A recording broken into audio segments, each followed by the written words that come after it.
Hello and welcome back to the channel. So I thought I would make this video because I was looking back on a lot of religious debates I would have back then with Christians, Muslims, whatever. Basically anybody that would say they believe in a deity for XYZ reason or some shit. Well, actually, in this case, it wouldn't be XYZ reason because at this point, this is where they're finally, I would say, starting to just cope and wanting to project their fairy tale onto you.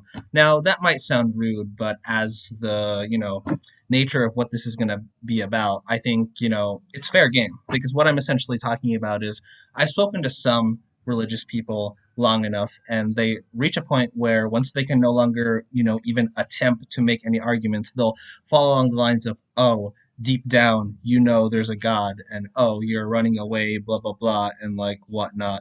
But okay, then I'm just like, what happened? Because prior to that we were actually having a conversation, a discussion, a debate, whatever you want to call it, where you were actually attempting to rationally justify why it is reasonable to believe in a deity.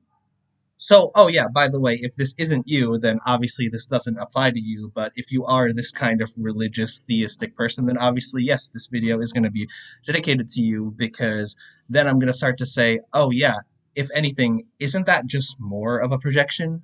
Because if you have to jump out and say, oh, deep down, you know there actually is a God, whereas I'm still not even saying, oh, deep down, you know there isn't a God and you're just believing in fairy tales, then I'm going to say at this point, I think it's safe to say that I can actually say at this point then you just legitimately believe in fairy tales, your Bible, your Quran, your whatever the fuck, because you drifted away from actually having to have that debate, that discussion in order to just project what something that is obviously you already believe in, and you're trying to gaslight, manipulate whatever those fancy schmancy terms are for this kind of situation, into convincing me that, oh, I have a hidden fear, or you're trying to activate or trigger the whole like, oh, um, belief in hell that's been ingrained to us in like a lot of cultures into accepting that like there is this God and we need to be saved by Jesus, or however which way we get saved according to your religious belief and whatnot. But I mean, no, I'm not gonna fall for it.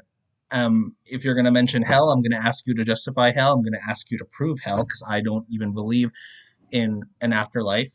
Quite simply, my worldview would just be YOLO. You only live once. You're never going to get today back. And at some point, today will be your last day, whichever day that they will eventually come. And oh, yeah, I wanted to actually add more to this because it's simple for me to say that, oh, burden of proof is simply on you as somebody that believes in God, obviously. Because, okay, if I'm being honest, I'm actually more of like an agnostic atheist.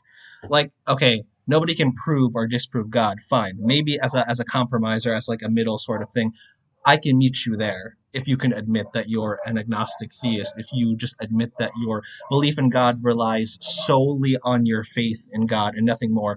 And faith defined as just choosing to believe because you actually have no evidence. When I hear people say things like reasonable faith, I think that's contradictory. I find that to be an oxymoron, but you know, anyway. Oh yeah, I wanted to say this. Um, there's also an idea that, oh my gosh, atheists or like non-believers have to go out of their way to like convince everybody because, oh yeah, deep down they know that there is a god or like whatever. When that's like super hilarious because all these things that you could say, there are also people on your side doing the same thing. Like, let's just say, to name like Jehovah's Witnesses, Mormons, or any kind of Christian or any kind of like person trying to convince people like of their beliefs. So essentially, I would say that atheism only exists, or to say atheism, because I know I just said I'm an agnostic atheist, but like, okay, whatever. Just any doubt or like lack of belief in God only exists with the notion that there is a God in question being discussed. Even without it, atheism is technically the default. And yeah, and I'll pull the classic atheist thing to say, oh, there are gods that you don't believe in. As an atheist, let's just say that, you know, I take it just one God further. I believe in a no gods, whatsoever. But okay, yeah, I'll restate that. Atheism, doubting God or not believing in God, only exists because of theism, and it is still technically the default. And I'll explain it this way: with all the gods that you believe in, you wouldn't just abandon your religion for like another religion, right? You would need evidence or proof for that religion to, let's say, convert to being a Muslim if you're a Christian, which, well, technically it's the same God, just different interpretation. I know they're both like Abrahamic, but okay, let's just say you wouldn't go from someone in an Abrahamic religion to Hinduism, let's say a polytheistic religion. You wouldn't just like accept that right away. So, in my case, why would you just expect me to believe that like suddenly, there is a God? So I think by default, even if I heard there are arguments that believing in God is a natural thing. Well, even if that's the case, then I would say that it's a natural thing for human beings to make up a god, make up a god. Not that there is a god. Even if we're inclined to believe that there is a god, well, guess what? We're also rational enough to, reduce the fact that they're more likely than than there is not, a god. So actually, atheism only exists because of theism.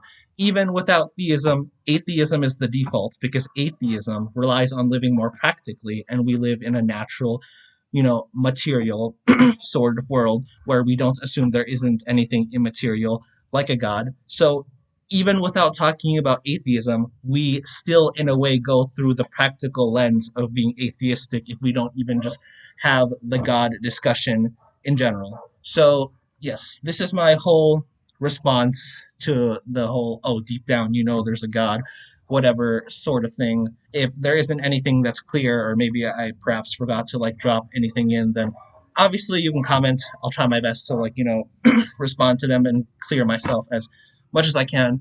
But I believe that's good for now, I guess, to get the conversation going. If you have things, in the comments that you want to ask me, but yeah, there you go.